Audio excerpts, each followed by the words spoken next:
आज भाईंदर पोलीस स्टेशनमध्ये BNS कलम सेक्शन 109 म्हणजे अटेम्प्ट टू मर्डर या कलम अंतर्गत एक गुन्हा दाखल झालेला आहे.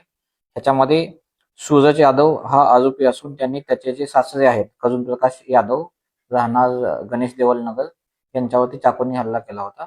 ह्याच्यामध्ये घटना अशी होती की सूरज यादव व त्याची पत्नी यांचे दोघांमध्ये आपापसात भांडण होतं.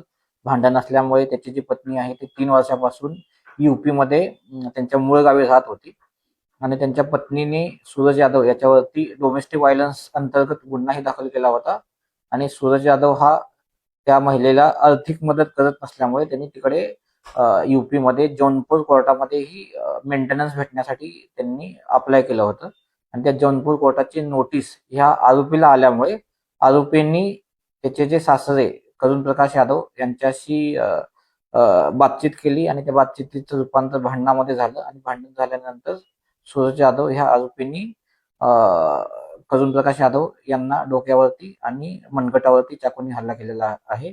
ह्याच्यामध्ये आपण आरोपीला अटक केलेला आहे आणि जो व्हिक्टीम आहे याच्यावरती सध्या उपचार चालू आहेत. त्यांनी चाकूनी 2 ठिकाणी वार केलेले आहेत. त्यांनी एक डोक्यावरती आणि मनगटावरती. सध्या तो नायर जो व्हिक्टीम जो आहे तो सध्या नायर हॉस्पिटलमध्ये दाखल आहे आणि त्याची तब्येत आता व्यवस्थित आहे.